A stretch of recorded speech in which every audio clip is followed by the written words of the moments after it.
తమిళ star hero Vijay దళపతి గురించి ప్రత్యేకంగా పరిచయాలు అవసరం లేదు.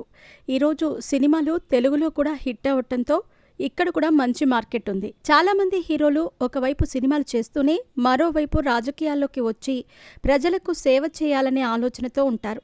ఇప్పటికే కొందరు స్టార్ హీరోలు, హీరోయిన్లు రాజకీయాల్లో తమ సత్తాను చాటుతూ దూసుకుపోతున్నారు.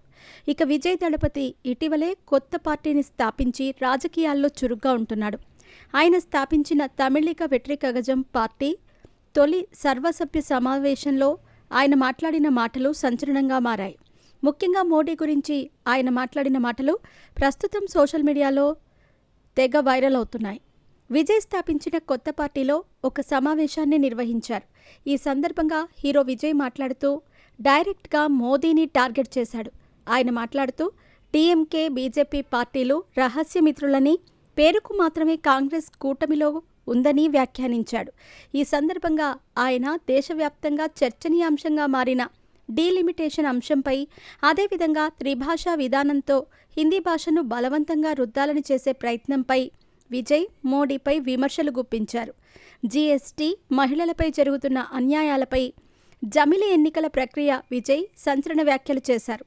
విజయ్ మాట్లాడుతూ ఇలాంటివన్నీ అన్యాయం చేయాలని చూస్తున్నారు, తప్పకుండా ఏదో ఒకరోజు నిజస్వరూపం బయటపడుతుంది అంటూ విజయ్ అన్నారు.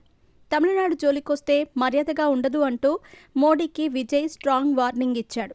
ప్రస్తుతం ఈ వీడియో సోషల్ మీడియాలో వైరల్గా మారింది. తమిళనాడు రాజకీయాలు రోజురోజుకి వేడెక్కుతున్నాయి. కొత్త పార్టీలు, పాత పార్టీల మధ్య పెద్ద చర్చ నడుస్తోంది. ముఖ్యమంత్రి స్టాలిన్పై విజయ్ సంచలన వ్యాఖ్యలు చేశాడు. బీజేపీ పాట పాడుతూ ఉంటే డీఎంకే ఆ పాటకు డాన్స్ వేస్తుంది అంటూ ఆయన విరుచుకుపడ్డాడు. ముఖ్యమంత్రి స్టాలిన్ ఎంతగా విమర్శలు చేస్తున్నా కూడా అటు పక్క నుంచి ఎటువంటి సమాధానం లేకుండా సైలెంట్గా ఉన్నారని తెలుస్తుంది. విజయ్ దళపతి రాజకీయాల్లో చురుగ్గా ఉంటున్నాడు. చూస్తూ ఉంటే ఈ రెండు పార్టీల మధ్య గట్టి పోటీ ఏర్పడేలా కనిపిస్తుంది. విజయ్ వ్యాఖ్యలపై అధికార ప్రభుత్వం అస్సలు పట్టించుకోవట్లేదు అని తెలుస్తోంది. అయితే వచ్చే ఎన్నికల్లో విజయ్ ఒంటరిగానే పోటీ చేసే అవకాశాలు కూడా కనిపిస్తున్నాయి. అసలే కొత్త పార్టీ, రాజకీయాల్లో అంత అనుభవం కూడా లేదు. ఇప్పుడు విజయ్ ఇలాంటి నిర్ణయం తీసుకోవటంపై ఆయన అభిమానులు ఆందోళన వ్యక్తం చేస్తున్నారు.